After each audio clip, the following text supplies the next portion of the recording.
Hello, everybody. It's the Freaking Film Critic here, and today I have an interview with a very special person, Mr. Jeff Loveness. Hello, Jeff. Hey, how are you? Good. How are you? I'm doing okay. This is my first iChat through the internet video interview, so it's nice. We'll see. We're in the future. It's very cool. This is fun. This is my first time too, Yeah, so this is hope this all works out well. exactly. You're what, like 3,500 miles away from me right now? Just about. All right. Yeah. He's all the way at the other end of the country, and I am on Long Island. Okay, so I'm gonna start off with the first question right here, and that is, this is like a very basic question, and it's probably a question that you get a lot, but what inspired you to make YouTube videos? I started making, I guess, little videos with my brother when I was about 5. I'm like most kids, I guess we had kind of a camcorder, and we would make little James Bond videos of all things. We saw a lot of James Bond movies when I was a kid, for better or for worse. And we would make little James Bond movies for his school projects. And one was like James Bond says no to drugs during like Drug Awareness Week, which was kind of strange when you think about it because James Bond like he's kind of something of a womanizer. He's an alcoholic. He kills people all the time, but no drugs. He is very much against that. So that's kind of how we started out. And then in high school, for school events, I kind of just I guess carried on that tradition. I would make a few sketch comedy videos for like homecoming week or whatever, or something like that. But I guess I really got into it in college when I saw there was a sketch comedy show on campus, and I kind of just started doing that. And as far as inspiration, I don't know. I read a lot of comic books growing up. I've seen just a ton of movies, so I guess I always have that in my subconscious or the recesses of my mind. I always try to reference those things. And you just, I guess, when you're trying to be satirical, you look for something that you think is flawed with something that people think is normal, and you kind of point it out, or you make it, you exacerbate it to make it look ridiculous. I don't know. Is that too broad? Does that work? No, that's perfect. Yeah, because I also saw like some of your earlier videos you used to do like sketch comedies. I don't know. It's like a Bible camp, I think. Or Oh yeah. Bible camp. We yeah, did. Oh, man, what's on there? The Jeopardy sketch. yeah, Yeah. I saw that. Yeah. It was just that silly like little Bible camp stuff where you make fun of the counselors and everyone's like, ooh, they went there, and yeah, that was one of my earlier sketches. I guess I think I wrote that one, but Bible camp, good times, having fun. Now, do you write like all your sketches that you do? Yeah, I think every sketch that is on the Precious Sunsets channel is written by me. A few of them, like, we've batted back and forth, like the Wes Anderson Spiderman video, which is, I guess, my most popular video. That came from a conversation I had with a friend of mine named Conrad Flynn, and he plays the Owen Wilson character in the video. It's great. Yeah, it's a spot-on impression, and I got that idea. I was just looking at like a film website, and this is around the time when Sam Raimi just dropped off of the new Spider-Man reboot, and like the names of directors were batted around, and like there was Mark Webb, who eventually went on to have it, and a few other names, but Wes Anderson was on there as far as like a rumored director, and I was like, well, that's weird, and so and then Conrad and I were talking over Gmail, and that idea just kind of came from there. So I write all my stuff, but I'm certainly open to collaboration or just like something I joke with friends about. Let's see. The Wolverine video. Have you seen that green screen Wolverine video I did? Oh yeah, I did see that. Okay, That was right. funny. That came from just like a conversation at breakfast with a few of my friends. Kyle Health, who plays like the PA in that with the tennis ball stick. We were just conversing about how like all the movies nowadays are just green screen, and I think the Wolverine movie got leaked a month early, and so like, oh, well, what's going to be on there? Just like green screen and tennis balls flying around. Yeah, I like that. It's like no, it's all gonna be like CGI'd in with the green screen. And so all the ideas pretty much come from just little observations we make or just jokes with friends, and I like that. I kind of like how YouTube, you don't have the risk where you have to pump in millions of dollars into it. If you just have a conversation and you think there's something funny, you can just go out and make it the next day. It's a lot of fun. Yeah. Your videos seem really well done. I noticed you use you use 1080p cameras, and your humor is also very funny. How do you come up with your ideas? It's like just conversations like you normally do? I guess it comes from a lot of places. I'm trying to go in and be a writer, as is about 80% of Los Angeles. It's hard to say where your ideas come from. Because, let me think. The social network parody that I did about YouTube, which I guess is my... That was a very funny one. Thank you so much. Yeah, that's probably my second most popular video as far as views go. That came from me just sitting in Inception. I think the social network trailer premiered in Inception. Yeah. And I'm just sitting there alone in the theater, and I'm like, this is ridiculous. This is like the most dramatic thing I've ever seen. And it's about Facebook. And it turned out to be a great movie and everything. But like I was sitting there in the theater, and I could not believe this was a movie about Facebook, you know? And they're yelling at each other, and it's so richly shot, all the dark colors and great depth of field and just betrayals and such. And that idea I just came from straight shock from how like forceful the trailer was. And I loved Inception, but like I couldn't get my mind off of that social network trailer. I just thought it was so over the top, and I went home that day and just like penned out a few ideas for, you know, what was another website that was equally as popular but would be, you know, silly if you made a dramatic movie about it. And YouTube seemed like the right way to go because everyone uses that, and I used it, and it's kind of made my career for lack of a better word. Yeah, I saw like yours is the most popular social network parody, I think. Like even more popular than that of Indie Moguls, which was of Twitter. I don't know. They might have more views. They have like Indie Moguls, like this huge colossus of YouTube. I think their subscriber base might boost it up. But it was cool that I got mine out.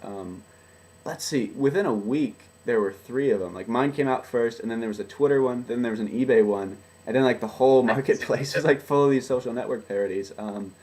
And that's, I don't know, that's kind of cool. It shows the evolution of the internet, I guess. Like everyone, there's such a huge parody and satire presence on the internet.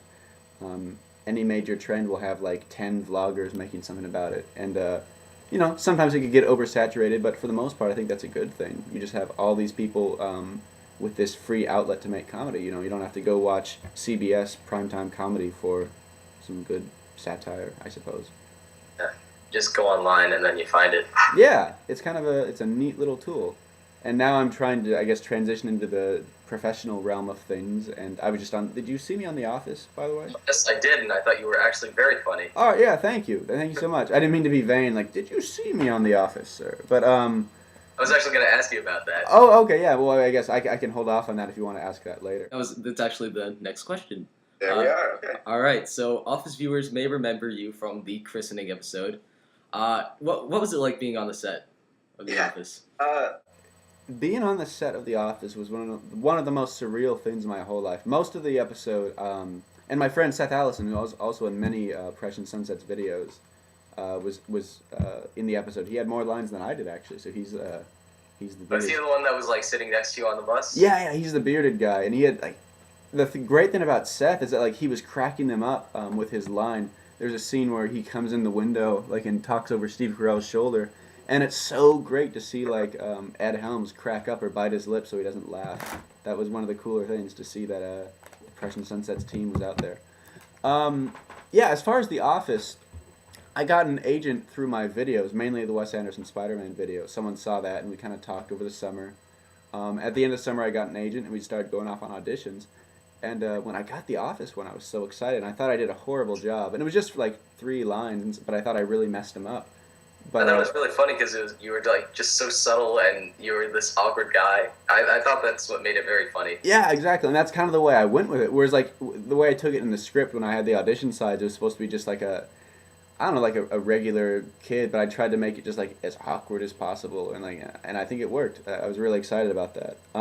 But I guess being on the set when I went there, I was on the set for one day, the real Office set, where the Office building, and it's so crazy. It's this huge sound stage, and you just walk in the door, and then you're in the Dunder Mifflin place. And this is a set I've seen since I was, a freshman in high school. I'd watched this show since it's been on for 7 years, and it was so surreal. I see Phyllis, the actual Phyllis actor, eating at her desk, and sending a few emails. I'm like, oh, hello there, how are you? And she took a photo of me at Steve Carell's desk, which I was very afraid of. She's like, oh no, it's fine, sit at his desk, grab the mug, and awesome. It was just such a unique, wonderful experience, and that was my first acting job. I thought my first acting job would have me be like this teenager that gets eaten by the lizard king in the woods or something. But I was on The Office, and it was great. I did you get to meet like Stanley and other people like that too, or I met everyone. The only people I did not meet, because I didn't really have scenes with them, I did not meet John Krasinski or Jenna Fisher, because they're kind of, I guess, detached from me the entire episode. But most of the cast, yeah, I mean, the ones I saw the most would be Ellie Kemper, who plays Aaron on the show, and Zach Woods, who plays Gabe, like the tall, lanky printer man. Those guys are super nice. Both of them are incredibly nice. I loved Zach, because have you seen In the Loop, the movie In the Loop? No, but I know he's in that. Yeah, and it's one of the best comedic performances of the decade, I thought. And I was almost starstruck by him more so than anyone else, because I loved his performance. I think it was Chad in The Loop. It was just amazing. And then Ellie Kemper, she writes for The Onion as well, and so we kind of swapped some stories about that and missing deadlines, or how much fun, how much we love The Onion. And Creed is just a crazy nice guy. Like, it's, you see him on the show where he's just like this. I don't even know how do you even describe. Yeah, how do you even describe Creed on the show? But he's amazing. This old rock star, and he's a great guy. And Steve Carell. Steve Carell might be. He impressed me just by how genuinely nice he is to everyone. He'll hold the door for everyone, shake everyone's hand when he goes there. Just a pleasant guy. Really nice. That's great. How was Ed Helms? Was he nice too? Yeah, they're all just. I really liked how down to earth they all were. I didn't know what to expect going in, but they're all. It's an ensemble. They're all really nice to each other, and doesn't seem to be too much drama there. As far as my 1 week on the set, I didn't really have any insider secrets, but they all seem very comfortable, and they're to be pretty good friends. Rainn Wilson. The only one I made a concentrated effort to talk to specifically, because I didn't really want to bother anyone there. I was just like a weekly blue-shirted kid number 3. But I had to make a very awkward attempt to talk to Rainn Wilson because he had tweeted 2 of my videos. He tweeted the Wes Anderson Spiderman video, and he tweeted the Social Network parody. And so it was just, I should have handled this better, but I saw him walking towards the craft services thing. And I just almost, not jump in his way, but I pick up my stride to walk alongside him. And I think he thought I was an extra. And so, because I didn't have any lines the whole day, the time we were together, so he just saw me kind of with the other extras in the church. And so I just walk up to him like, "Hey, you've tweeted me." He's like, "Oh, what?" I'm like, yeah, the Wes Anderson Spider-Man video. And it took him it took him 20 seconds to remember. It's like, "Oh, yeah, all right, man, cool." And he's gone. I'm like, "Okay, yeah, good to meet you." But luckily, a long conversation. Yeah, and that was on Tuesday, and then it was 4 days later. When we're all taking the vans back to kind of to leave for the day, back to base camp. And finally, I saw him again, and then I think he remembered more this time. He's like, "Oh yeah, those were good videos, man. That was really good. You just make those with your friends?" I'm like, yeah, I make them with my friends. Thanks for tweeting that. Okay, see ya. And that was it. And, that's awesome. But yeah, it was just an awkward conversation with Rainn Wilson. But yeah, nice guy, and I'm really glad he tweeted those videos. That's probably it could have really contributed to all those views because he's got millions. Yeah.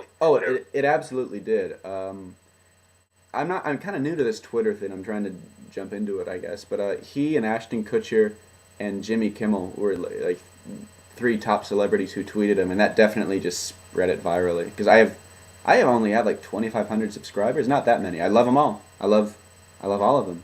But it's not. I was surprised by that because I thought you would have had so many more because of the popularity of your Wes Anderson Spider-Man one.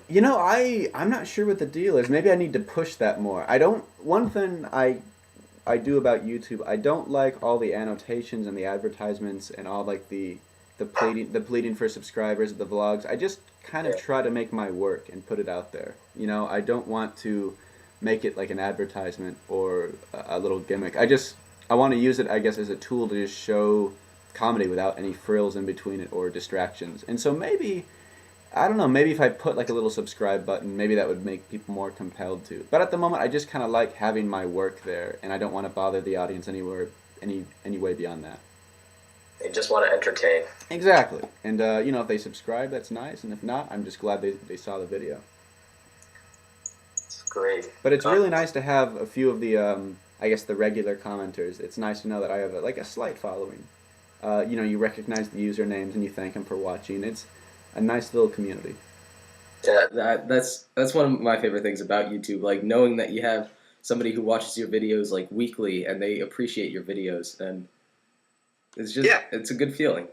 Yeah, absolutely. And it's funny sometimes how that stretches into, I guess, in this whole like social networking world. Facebook, I'll have a few fans contact me, and they're from all over the world. It's great. I have these brothers from the Czech Republic who will just ask me questions about videos, or their English isn't that great, and so they ask me to explain the videos to them, because sometimes my sketches are kind of wordy, and so it's funny though that they still appreciate it, and they appreciate it enough to contact me on Facebook and ask how I'm doing. They want to get to know me. I have another friend, Abhinav. He's from India, and he likes the videos too. And it's interesting just how YouTube, it can be viewed all over the world. It's great, except in China. No YouTube in China. Oh, one time though, Stinky. I felt like I stuck it to communism one time. You can look at the YouTube Insight for your videos, and I looked at Wes Anderson's Spider-Man, and I checked on China, and it had nothing except for one day. It was viewed by like one person, like the graph went up, but then like the next day it was gone. And so I hope that Chinese freedom fighter is okay for watching Wes Anderson's Spider-Man on YouTube. He broke the law, but I hope he's okay. But I appreciate his dedication to freedom and sketch comedy. Now, when your Wes Anderson Spider-Man video, when it first got like the 1 million views, were you like in shock? Like that, like how did it like all happen? That was the first video of mine to really go, I guess, huge. I had a few little successes here and there. Let's see. My first, I guess, big video, and by big I mean a couple 100,000. Like I'm not really a millions guy.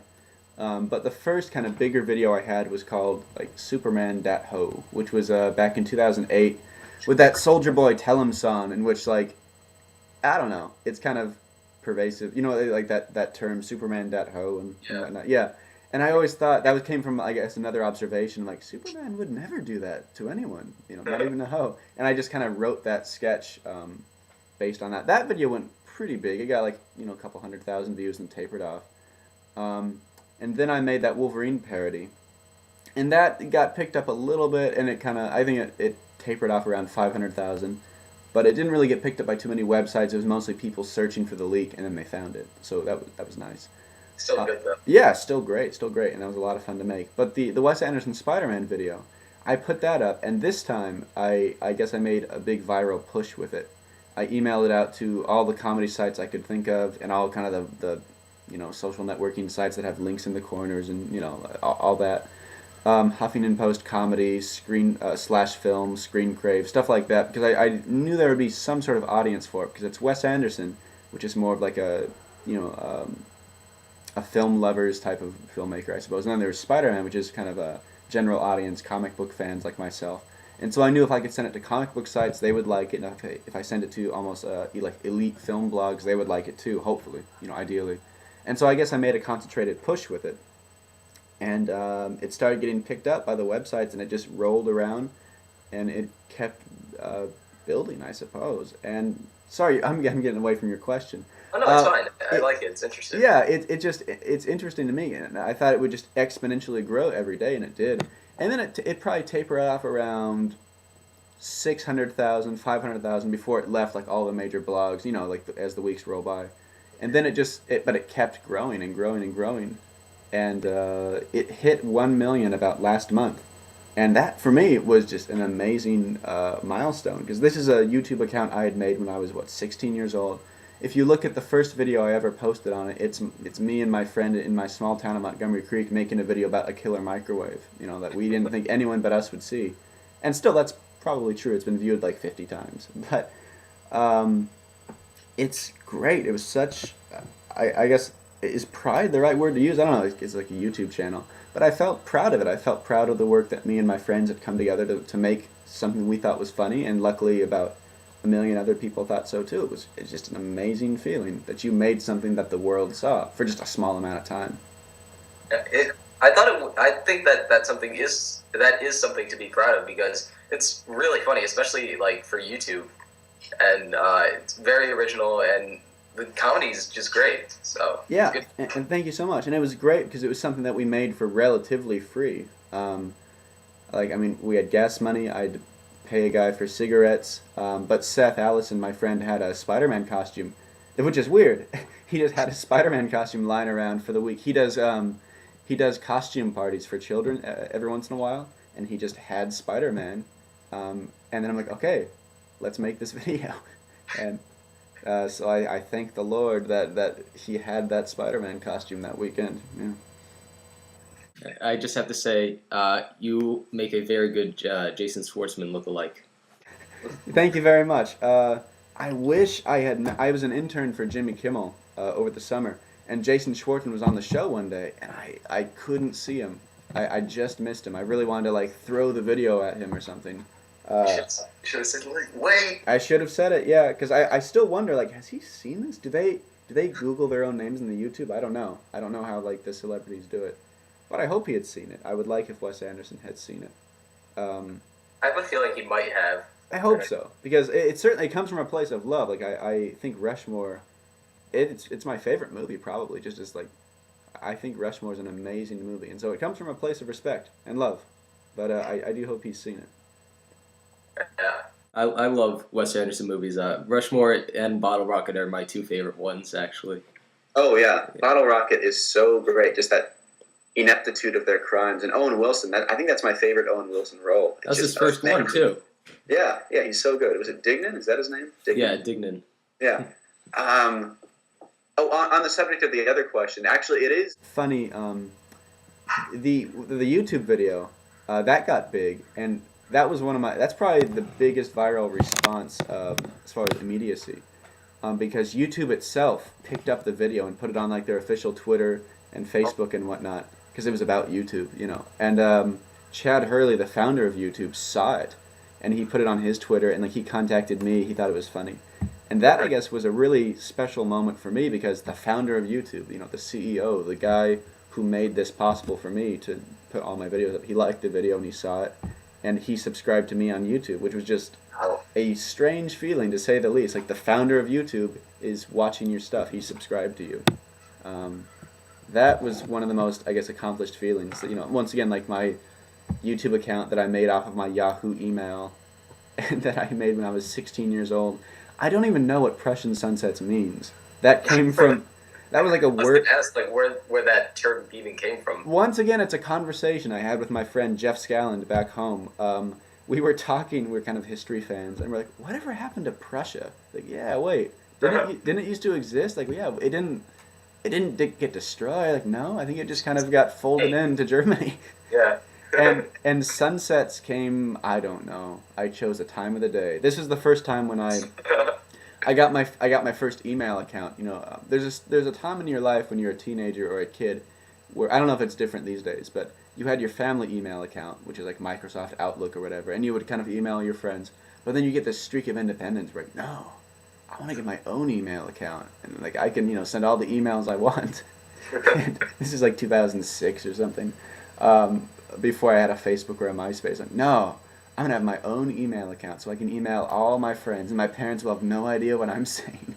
And so like I went to Yahoo Mail and I made I think this is like the day after the Prussian conversations. I'm like Prussian_sunsets, because Prussian Sunsets was taken for some reason. I had to have an underscore in there. So I don't know who you are, PrussianSunsets@yahoo.com. Yeah. The underscore, it's like, oh, it's all fancy now. Yeah, I hope so, because I don't know who has PrussianSunsets@yahoo.com, but know that you stole that from me. So yeah, but I don't know, but I'm kind of stuck with it now, because then I'll see on like Huffington Post, oh, the comedy group Prussian Sunsets, and I'm like, oh, all right, well there it is, stuck with it now. And I make videos for Cracked.com occasionally, and yeah, they put the same thing, you know, Prussian Sunsets. And so I guess that is what I've seen them there occasionally. Yeah, it's fun. That's what's going on right now. Did you hear about any of this Amtrak stuff? No, but I loved your video though because I've had to ride Amtrak before, and I'm sorry.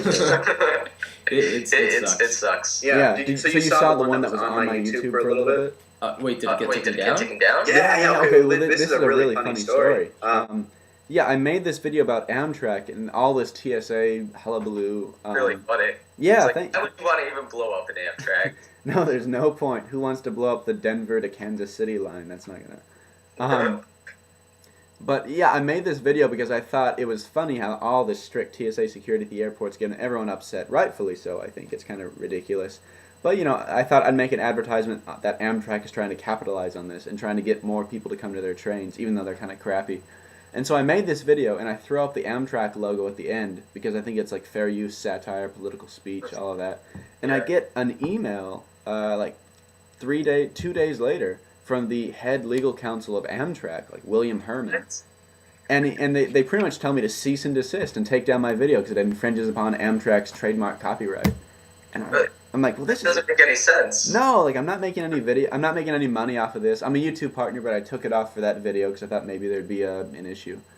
I'm not making any money off of this. It's like sketch comedy. It's clearly a satire. And I explained that to them and I sent it to them. I sent them examples of SNL videos that would use logos or basic sketch comedy things. The Onion.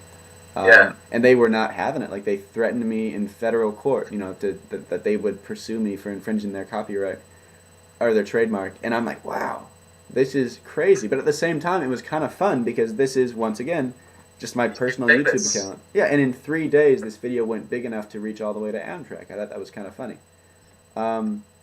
So I felt really bad. Yeah, I felt really bad because I didn't want to take it down. It kind of hurt. I thought, that was ridiculous. But I asked a few people, and I asked, the Onion people what they would do. And I took it down, but I sent it to Cracked because I had a relationship with them.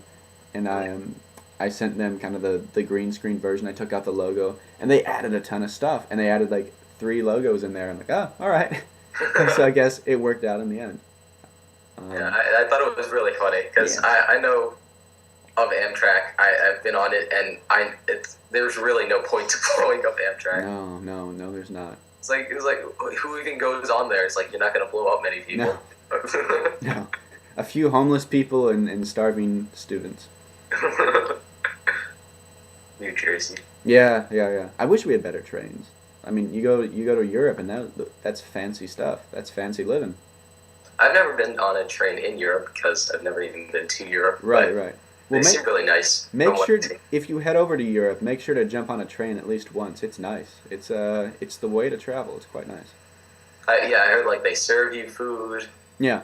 Well, I didn't really have too much food. I was traveling abroad, for a semester in school, so I was hunched over with my backpack on the overnight train to Vienna. But so not so much food, but it's nice. It's you feel like you're a traveler, more so than in an airplane where it's like a big hassle. You're there for 5 hours and you can't move. Yeah, you feel like you're an elegant traveler with other people of the world. You can kind of move around the cabin, swap stories. I don't know. It's fun. Now, I'm assuming that you like to act. Have you ever done any theater work or stand-up? Comedy clubs? I did. I did theater in high school. I got sent to this private Baptist school. High school. And so the plays were not that, they were Christian melodramas, which, are the most exciting, in my opinion. Yeah. I played this Nazi, Gestapo leader who turns to Christ. It was quite a turn, quite a character arc. But yeah, I don't do too much theater at college here. I'm on the improv troupe at school, so that's, live performances, goofy stuff. At the UCB, Upright Citizens Brigade in Los Angeles, a few of my friends over the summer, we went and we did a sketch show called, it's a Not Too Shabby, which is just almost like an open mic for sketches. You just write down your name and then they'll let you have about 5 minutes. And we did this sketch. It was okay. We just wrote it that day. It was kind of odd. But yeah, I'm doing a little bit of that. And I've done stand-up a few open mics, no gigs or anything. I guess I'm trying to work on the writing and the sketches right now. I like the freedom of YouTube, I guess, because you can make exactly what you want, and you can kind of be cinematic about it if you wish. You can use those visual elements or editing more so than just standing up with a microphone and telling a straight joke, which I love that too. But I kind of like the power of film, I guess, and videos to tell your jokes. Everything out that you want, and you can choose what's in, what's out. It's Exactly. Fun. Yeah. I like that refinement of film and the extra storytelling abilities that come from it. But I certainly want to branch off and try more live stuff because it's quite exhilarating, that live feeling. Yeah. Do you like ever get nervous up on stage or anything, or you're all good? I think everyone gets nervous, but it's a matter of using that nervousness to kind of fuel your performance, to use that as adrenaline, and to understand that like you don't really have anything to be nervous about because they want to see a good show. They don't want to see you be lame. They want to see you be funny, and so you just go out there and try to be as funny as you can. Yeah, because I know whenever I get nervous, my leg starts to shake, and then yeah. No, it definitely does. You get that feeling in your stomach, and then your legs go weak. But I used to get really bad stage fright, especially in theater in high school, and I still do. But you just I guess you try to like take a big breath, and you go, and I don't know. I'm trying to transition into using that as like energy. Because I noticed on The Office, you weren't nervous at all. You were like perfectly fine. Oh, quite the opposite. No, thank you very much. That means a lot. I'm glad the lines came across okay. But I was so nervous. I forgot my line. Yeah, oh, really? I didn't forget it because I said it. But I there's a split second if you talk to like I don't know like theater people or whatever. Like you go up and you kind of forget your line for a second when it's your scene. And then you have to like instantly remember it. And so when I'm jumping off the bus and I say, "Wait for me," and I run towards him, it's a simple line. It's like, "Don't say anything to my parents." But I forgot what I was supposed to say, so I'm looking at them for an extra second.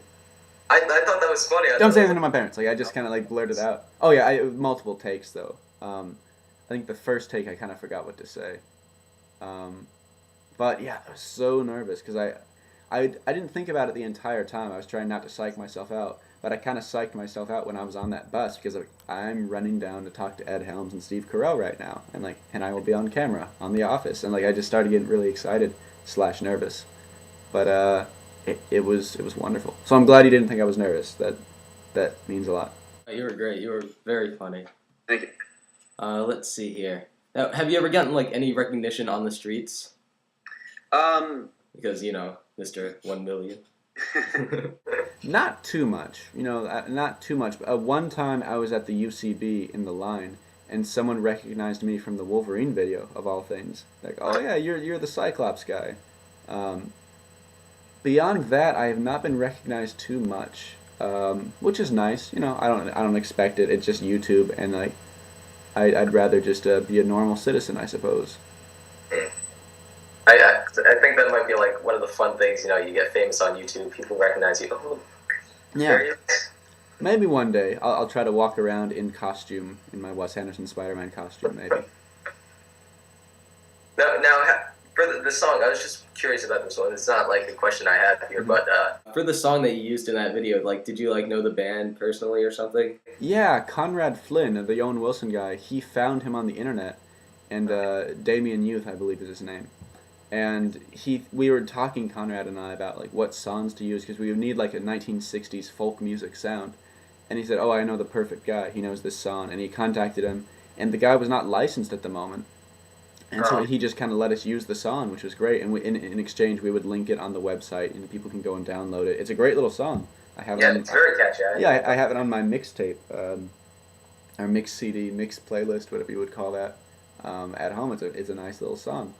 And so yeah, Conrad set that up, and then Jared LeGroux is a friend of mine. He composes all the music in my videos, and so everything that's not that Damien Youth song at the end is composed by Jared LeGroux, who's just amazing. The guy he plays 6 instruments, and he uses GarageBand. It's great.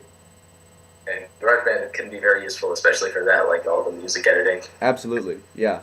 And I was so impressed with the YouTube video. He did a slight variation on the creep on that piano creep cover. Yeah, then people started to use that same one. I noticed. Yeah, and Jared just did an amazing job because it wasn't. And the Mo used it. I was wondering, why are they all getting the same song? So I don't know. They probably composed it themselves. They've got the Gregory brothers who are Grammy winners, aren't they, or nominees, or they're quite good.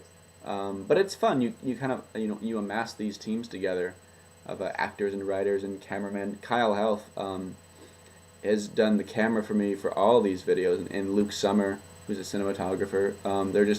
It's great. You kind of get these teams together, and you're just making fun little videos. It's because we all love doing it. Now I have one more question for you. And what's your favorite fruit? Fruit? Yes. Oh, The question every film fan dreads: what's your favorite fruit? My favorite fruit. I grew up loving strawberries, as most people do. Yes. So I rarely stray from that, but I don't eat them too much. They're on the expensive side. I've been growing up around oranges now. Oranges are good. Good. Yeah. But sometimes you don't want the citrus. Plums, if you can run across them. If you have a few extra dollars, that works. Apricots. Oh yes, definitely. Apricots, either dried or fresh at the store. Can anyone truly answer that question? I don't know. I was just wondering if you like mixing your fruits with your cereal too, or yogurt. Some people do that, and I think that's great.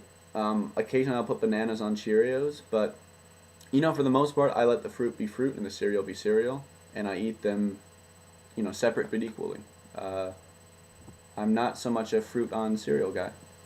All right. I like to put. I for one like to put granola on my cereal. I've heard of this, and I've never tried it. Perhaps I shall. You recommend it? Really good. All right, I'll Get try some it. granola and some cranberries in there. Okay, yeah. I haven't given cranberries a fair shake, I don't think. I rarely have it at Thanksgiving. I'll have cranberry juice every once in a while, but I've never actually eaten them in fruit form. So perhaps it is time. I don't like cranberry juice or like the cranberry sauce that they give us at Thanksgiving, but cranberries by themselves with like chocolate or cereal is always really good. okay. Well, I will take your recommendation then. All right. Now, thank you very much, Jeff, for all of this, your time, and for doing this interview.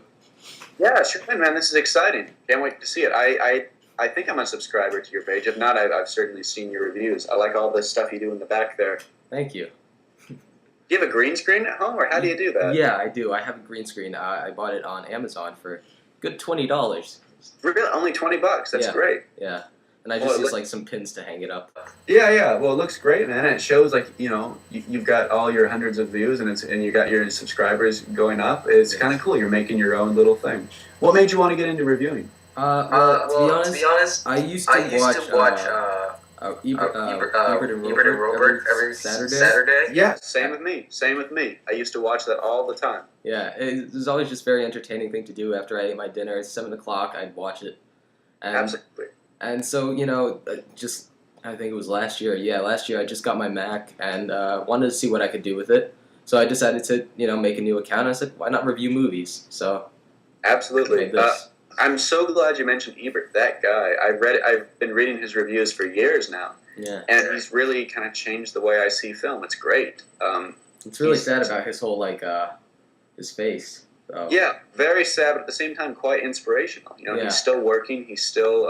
Still writing reviews. They're great still. I read them often.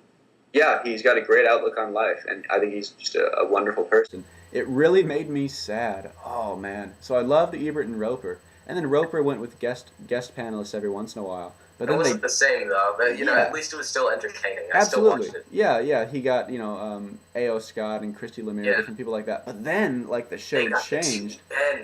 Ben Lyons, and it just. I remember the one thing I noticed immediately, they were both wearing blazers with jeans, and I knew something was wrong. I'm like, wait, no, Ebert doesn't roll that way. He doesn't wear jeans and a blazer. And the set was orange. You have douchebags. Oh yeah, it was bad. Yeah. And everyone, I Am Legend is a fine movie, but it's not one of the best movies of all time. Ben Lyons. It was pretty shameful. I felt hurt because I had seen Ebert and Roper for years, and it really kind of molded my film analysis, I guess. And so it felt like someone had replaced my friend with just a douchebag in jeans. Yeah. Oh my god. Those guys, I'll tell you what made me actually just stop. Is when I saw their review for 7 Pounds, and Ben Lyons said it was a beautiful movie. And I was like, no. Which it certainly was not. I thought it was boring, tedious, and stupid. So I changed the channel. I said, never again. Never. Very dramatically. You're like Batman. You just, never again. Never again. I turned off the TV, ran outside, broke the controller. No. and then you decided to become a YouTube critic. That's great. Yeah. That's really good, man. Is that something you want to pursue, you think? Would you like to be a film critic, maybe for a newspaper or a website? Well, I currently do write articles for like my school newspaper, but I mean, I just want to do something with film when I grow older. In college, I want to work with film. I want to edit. I want to just try everything. Absolutely, and there's so much opportunity now. That's great for guys like you and me. Yeah. We'll see. With YouTube, it's like a big door. You can go through it, and then you're open to opportunities. Like somebody may find you. It's fun. Yeah, I love what the internet's doing nowadays. Where like you can be in Long Island and making your videos, and I can be over here in California doing my stuff, and we meet up like this, and it's great. I love this. This is the best invention since electricity, I think. Exactly. Or discovery. Internet. Electricity was discovered, I guess, but yes. Well, thank you very much, Jeff. Hey. I hope you have a fantastic week and end of the weekend, Sunday. This is Sunday, so yeah. Sunday. This is my last week of college, so I'll make sure to. Yeah, that's right. You're graduating. I'm graduating at the end of this month, and we'll see. Thank you so much. So this is a good way to end it. I got to write a few film papers that are due tomorrow, and I'm gonna have a pleasant day. I think it's a nice day. Yeah. It's very chilly here in New York, but it's been a nice day still too. It's sunny. Good day to watch a movie then, I think. Yes, I'm gonna finally actually watch The Lives of Others. What'd you think about that? I did not. I did not see it. That's why I just gotta watch it. Today. Okay, you're right. I think it's one of the most powerful movies I've ever seen. I think it's really good. It's German, so it's subtitled. I don't know if you like the international. I don't mind it. Yeah, I liked what was it called? Oh, it's that animated movie with the French girl. Persepolis. That's it. Persepolis. Right. Yeah. That one I really liked. I watched that subtitled. Yeah, that's a great movie. I got into international films, I guess, a couple years ago, and it's a great well to draw upon. You ever seen the French New Wave stuff is great. It's just a completely different perspective. If you watch Breathless or The 400 Blows, Jules and Jim, Umbrellas of Cherbourg, stuff like that, it's different. Like it's a completely different pacing and style of movie making than American films. But I think it's wonderful if you give it a chance. I recommend The 400 Blows if you kind of want to get an inspiration into French New Wave. It's great. I have to watch more foreign films because I have not watched many at all. So it's like, I guess what I had to learn, like you have to be prepared. Like there's not going to be a car chase or like a big joke every 5 minutes, but you get used to the pacing, and they're just different ways of making movies, and it's more character driven and it's more philosophical, I guess. They don't feel the need to talk like real people. They can have long monologues about life and love and philosophy and religion, and it's neat. It's more poetic than American films, I think. And some people like that, some people don't. But the good ones are great. Yeah, I guess that's what makes them like art films. Definitely, and I think we need more of that in America because it's beautiful when you see like an Ingmar Bergman film. If you watch Wild Strawberries or The Seventh Seal or stuff like that, it's gorgeous what they can do on film. And then actually Roger Ebert, since you're an Ebert guy, he had one of the best quotes I've ever seen about movies. Like, if you keep watching good movies, you won't want to see the bad ones. It's extremely simple, but it's true. Like, you can't watch, you keep watching the great films like Citizen Kane or Aguirre, The Wrath of God, or 2001, stuff like that, and then you just go and you'll see, I don't know, he's just not that into you, and you won't want to watch it. Like, you won't be interested at all. You'll just want to go back to the great stuff. And I think I've noticed that's happened to me recently. Like, I don't want to see some movies in theaters anymore. No, and that's kind of sad, right? I'm like, I don't want to. No, it just looks bad. It's kind of sad if you look at I looked at the newspaper the other day at all the movies in theaters, and there wasn't really any I wanted to see, and that made me really sad because I love going to the theater. I'm still one of those guys that loves to sit down there and have the huge screen, just you're in there with an audience. But I don't want to watch, Marmaduke. I don't want to. Marmaduke is not pulling me in with its statement on the human condition.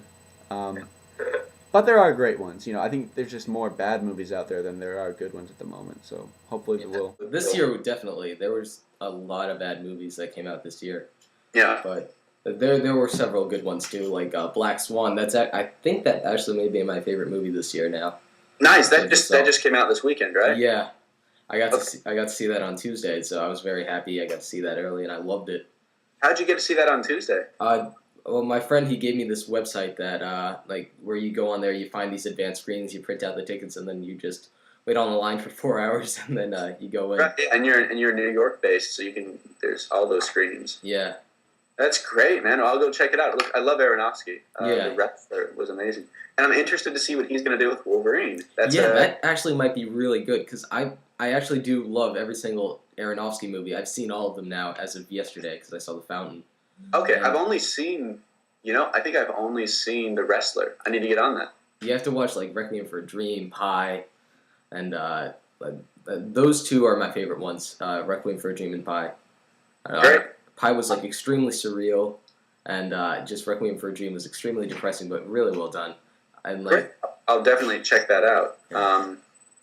Yeah, he's one of the best directors now. I love his stuff. It's great to have American directors that you really feel like classic, maybe almost 1970s directors, where they're more about characters and doing surreal stuff. Mm-hmm. And I love his work so far. But I've only seen The Wrestler, so I have no room to talk. But I just thought that was a great movie. that was a good one. I was surprised that one didn't win the Oscar. I forgot. Yeah, for Hurt Locker won last year. No, Wrestler was 2008, wasn't it? Yeah, I think it was a couple years back. So, but still, I didn't think Slumdog Millionaire was better than The Wrestler personally. Yeah, it's different. I have no qualms with Slumdog. I thought it was nice. It's one of those. That's cute, but I didn't think it was. I mean, I just love The Wrestler much more. Yeah, different movies, but I'll give it to Slumdog. It was a nice little movie, but I see what you're saying, definitely. To each his own, I suppose. And Hollywood liked the Happy movie once. They don't usually like the Happy movies for the Oscars.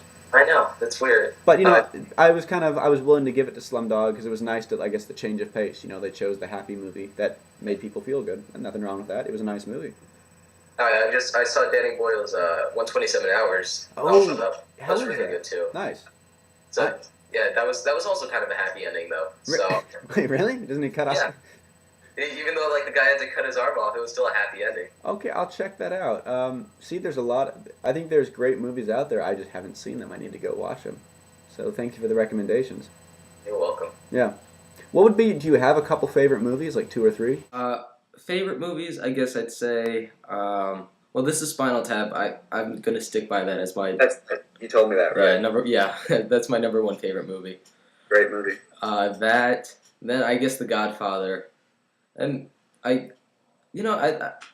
as much as I love Citizen Kane, I don't know if I'd put it at number 3. I'd probably put it at 4 or 5. Right. Everyone's kind of compelled to put that somewhere in their list. Yeah.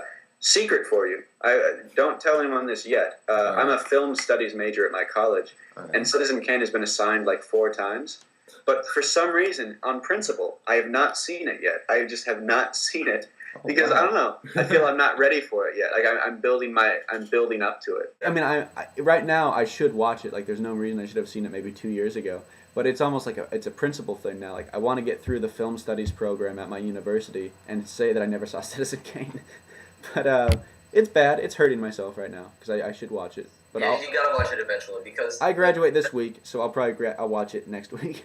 Yeah, the thing that makes like Citizen Kane so great is that Orson Welles made it when he was like I think 26 years old, and it's such a great film. The guy's so young, and it just gives like a ton of inspiration for all of us who want to make movies. It says you don't have to be like an old guy, you don't have to be like a total like genius to make a movie because I guess you'd have to be somewhat of a genius because I don't know. I loved Citizen Kane. It was really good. Absolutely, the way it plays with structure and editing, it's I certainly know about it, but I need to watch it. But I'm looking forward to it. Certainly one of the great classics of American cinema.